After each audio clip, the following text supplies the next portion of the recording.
Olá, pessoal, tudo bem? Com muita alegria, nós começamos o nosso curso e nós vamos para a primeira aula. E a primeira aula é sobre o Evangelho. E por que nós estamos começando pelo Evangelho? Porque o Evangelho é as boas novas de Deus para as nossas vidas. Então, tudo aquilo que nós iremos fazer como igreja, nós iremos fazer através do Evangelho e centrado no Evangelho. Porque o Evangelho é as boas novas de Deus que alcançou a nossa vida. O Evangelho é as boas novas de Deus que alcançou a minha, a sua vida e que nos uniu como igreja.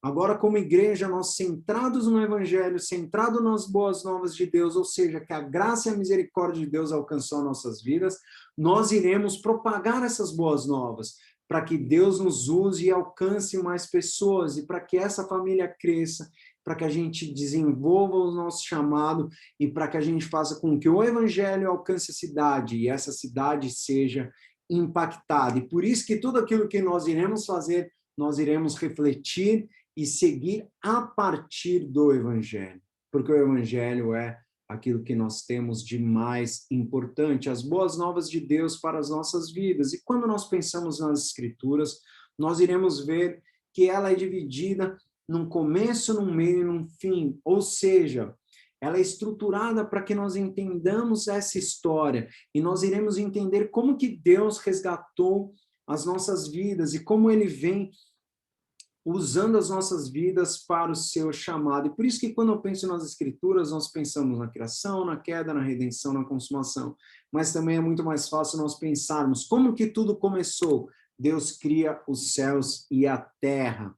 Deus cria todas as coisas com perfeição, com harmonia, e Deus cria também o homem à sua imagem e semelhança. Então Deus, que é eterno, que já existia e que desfrutava do relacionamento entre o Pai, o Filho e o Espírito Santo, cria todas as coisas e cria o homem à sua imagem e semelhança para que ele pudesse cuidar e cultivar da terra e também desfrutar do seu relacionamento com Deus. E o homem é colocado na terra como mordomo, ou seja, o mordomo é aquele que tem acesso a todos os lugares da casa, mas a casa não é dele. Mas ele faz tudo com muita alegria e muito cuidado, porque ele conhece o dono. E é isso que Deus nos colocou aqui na terra, para que nós possamos cuidar e cultivar de todas as coisas, para que nós pudéssemos dar nomes aos animais. Mas Deus faz de uma maneira que não nos prende como robôs, mas Deus nos dá o livre-arbítrio e faz um pacto com as nossas vidas. Ele fala assim, se você pode comer de todos os frutos de todas as árvores, e o da árvore da vida, e você terá vida eternamente e desfrutará de tudo aquilo que eu vos dei. Porém, se você comer da árvore do conhecimento do bem e do mal, certamente você irá morrer. Então Deus nos faz com o livre-arbítrio no Éden, para que a gente pudesse escolher em permanecer na presença de Deus, exercendo o nosso chamado, exercendo cuidado e cuidando de todas as coisas, ou seguindo um caminho diferente de Deus e mostrando coisas que Deus não desejava. Infelizmente, o homem na queda mostra que ele desejou ser conhecedor do bem e do mal. Ele, na verdade, desejou ser como Deus e seguir um caminho diferente daquilo que Deus desejava. E aí a gente vê que o homem é corrompido pelo mal, é expulso da presença de Deus. E por causa desse ato de rebeldia, um ato que desejava a independência de Deus, que desejava seguir um caminho distante daquilo que Deus desejava, isso fez com que o homem recebesse uma condenação, porque Deus é um Deus santo e justo, precisava punir o erro do homem.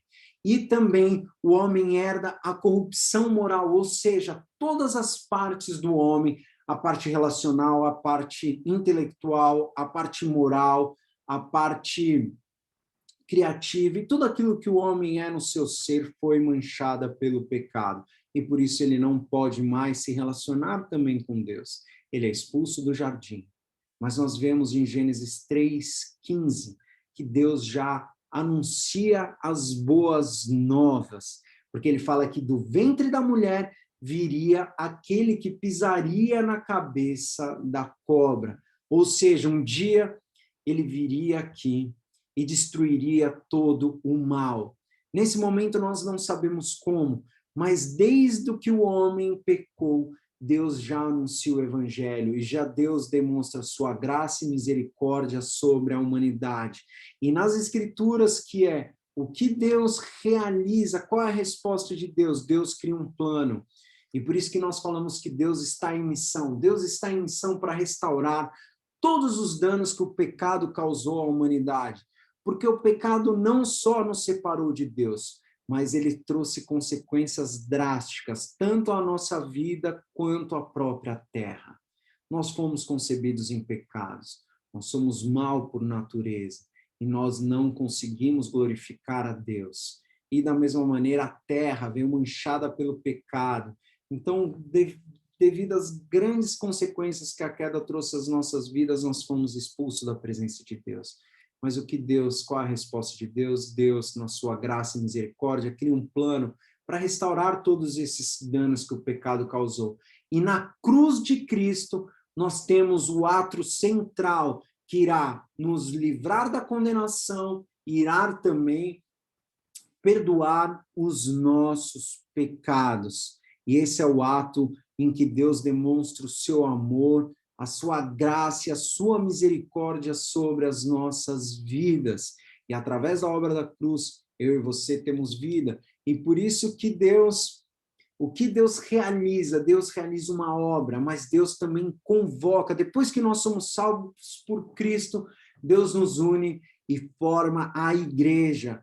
E impulsiona a igreja e capacita a igreja através do Espírito Santo para que nós possamos participar dessa obra de redenção, até um dia em que Deus irá restaurar todas as coisas. E por isso que quando nós falamos o Evangelho, nós estamos falando nessa história maravilhosa em que Deus está agindo na humanidade para restaurar todos os danos que o pecado causou. E por isso que nós estudamos desde Gênesis até Apocalipse, por isso que nós olhamos cada detalhe, buscando compreender o Evangelho, as boas novas, uma notícia que nos impacta.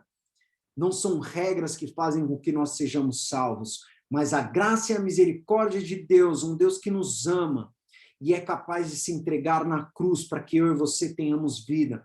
Mas essa história vem desde Gênesis 3,15, passa por Abraão em Gênesis 12, 1 a 2, e vai até Apocalipse, porque Deus é um Deus maravilhoso, um Deus que se importa com as nossas vidas.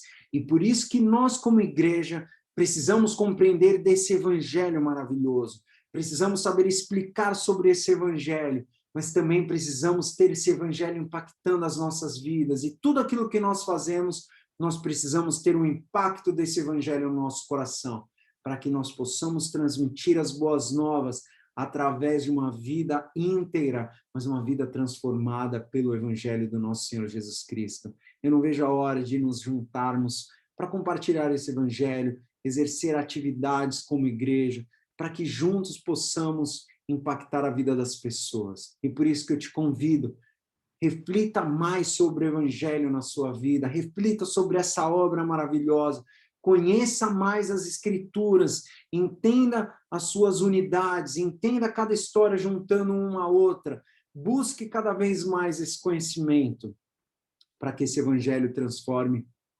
cada vez mais a sua vida, e através dessa transformação, você seja um instrumento de transformação, tanto na sua casa, como na sua cidade, ou em qualquer lugar que você vá. E por isso que nós falamos dessa unidade das escrituras, ela é muito importante. Por isso que eu sempre vou me atentar bastante em mostrar que essa é uma história contínua, uma história que tem um começo, um meio e um fim.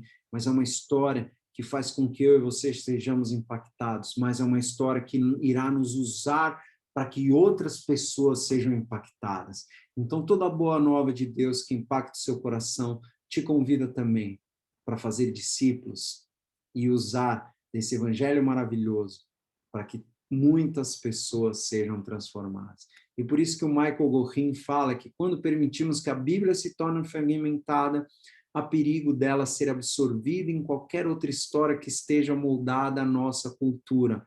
E ela, assim, deixará de moldar nossa vida como deveria, Olha o que o Michael Gorin está falando, algo muito importante. Quando nós começamos a fragmentar a Bíblia, quando nós não olhamos para aquilo que é o Evangelho na sua essência, nós começamos a usar a Bíblia e a nosso relacionamento com Deus para fazer qualquer outra coisa daquilo que Deus não deseja. Muitas coisas que a nossa cultura tenta influenciar o nosso coração, a ter poder, a ter influência, a ganhar mais dinheiro. E por isso que nós vemos teologias da prosperidade, coisas terríveis.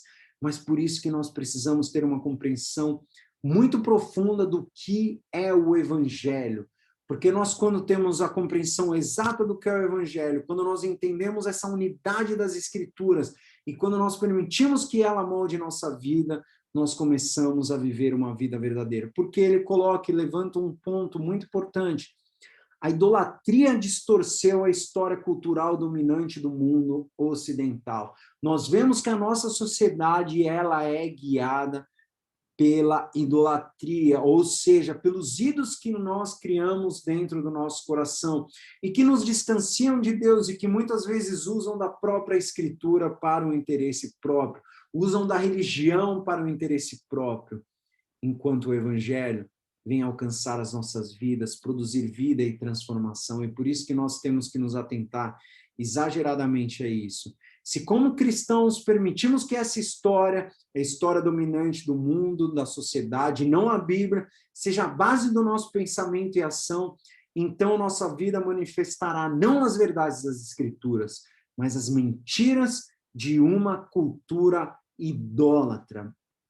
Eu e você precisamos ter o evangelho centrado no nosso coração, e você vai ouvir eu falar diversas vezes isso, porque é o evangelho que vai guiar o nosso coração, é o evangelho que vai transformar as nossas vidas, é essa história, criação, queda, redenção, consumação, que formará nas nossas mentes uma nova maneira de enxergar o mundo, de uma nova maneira de enxergar a sociedade, para que nós sejamos instrumento de transformação. Então não deixe a sociedade te influenciar, mas deixe essa história te influenciar, para que nós, como igreja, possamos ser um instrumento de Deus na transformação do mundo. Então, logo, a unidade das Escrituras não é uma questão secundária, e ele levanta uma questão importante. Uma Bíblia fragmentada pode, na verdade, gerar adoradores de ídolos teologicamente ortodoxos, moralmente íntegros e fervorosamente piedosos. Então, religião não salva.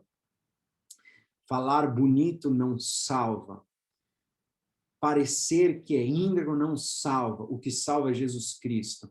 O que transforma o nosso coração é Jesus Cristo. E o que nos move é essa história maravilhosa de Deus, que tem um começo, meio e um fim, e que nos chama a fazer parte dessa redenção. Posso ouvir um glória a Deus? Glória a Deus. Isso é maravilhoso. E é por isso que nós estamos estudando aqui, por isso que nós estamos refletindo, porque o Evangelho é o centro da nossa igreja. E é para isso que nós iremos viver e para isso que nós iremos trabalhar.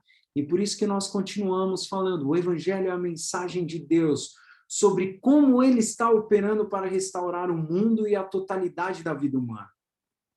Ele nos conta qual é o propósito de toda a história. Assim afirma ser a verdadeira narrativa do mundo. Quando nós olhamos para a Bíblia, ela não é um conto, ela não é uma história fictícia, mas ela é a verdadeira história da humanidade. Ela nos mostra como tudo começou e como tudo irá terminar.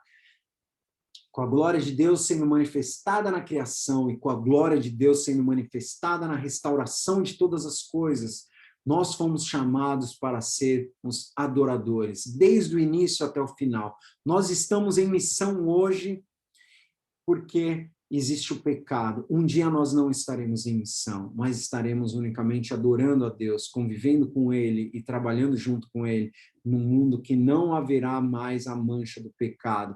E por isso que nós falamos que a Bíblia é a verdadeira narrativa do mundo, e através dela que nós iremos viver e trabalhar. Então, assim, nossas narrativas, nossa realidade precisa se encontrar com essa narrativa.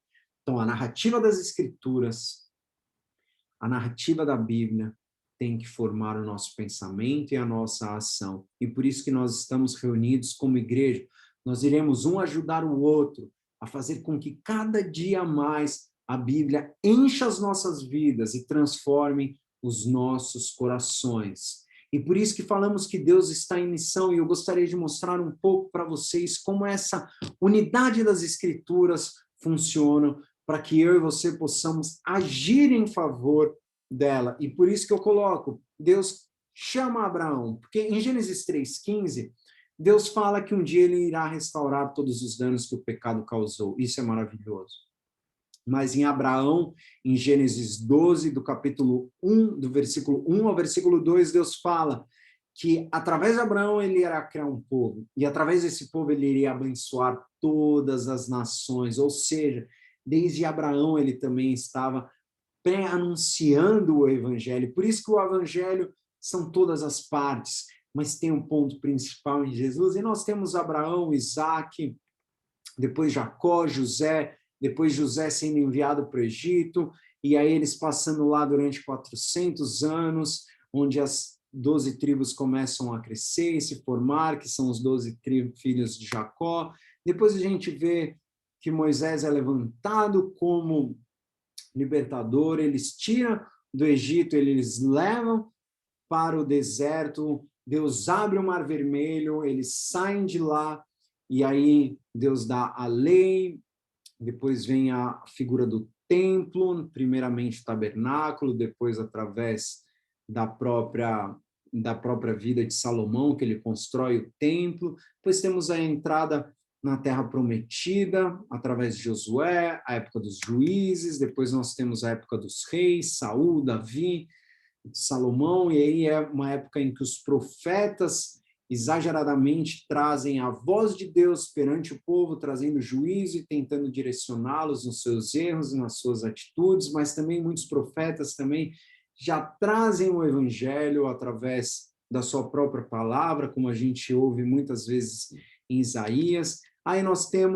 vemos que o povo não obedece aquilo que Deus deseja, depois do reino ser dividido, o reino do norte é destruído e o reino do sul é exilado para a Babilônia. Eles passam durante 70 anos lá. Aí eles voltam do exílio.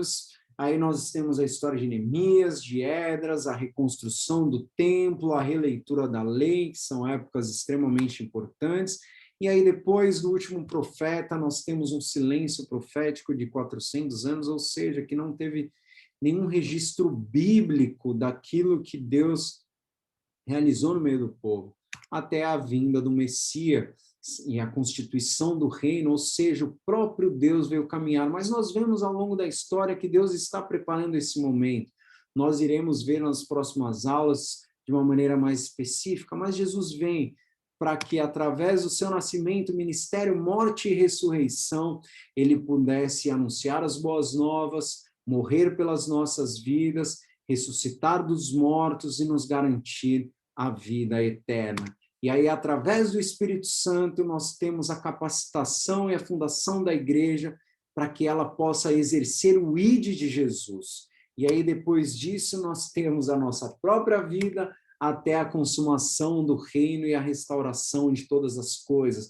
Nós iremos ver essa história um pouco mais detalhada, mas nós vemos essa história maravilhosa, onde Deus exerce o seu amor pela humanidade, chamando homens falhos, e os capacitando para que eles possam cumprir com os seus chamados. E hoje nós conhecemos essa história, nós sabemos que ela tem um começo, meio e um fim, e Deus faz parte, nos chama a fazer parte dessa história, para que nós possamos cumprir com o seu chamado e pronunciar e anunciar as boas novas. E por que Deus está em missão? Porque Deus deseja restaurar todos os danos que o pecado causou.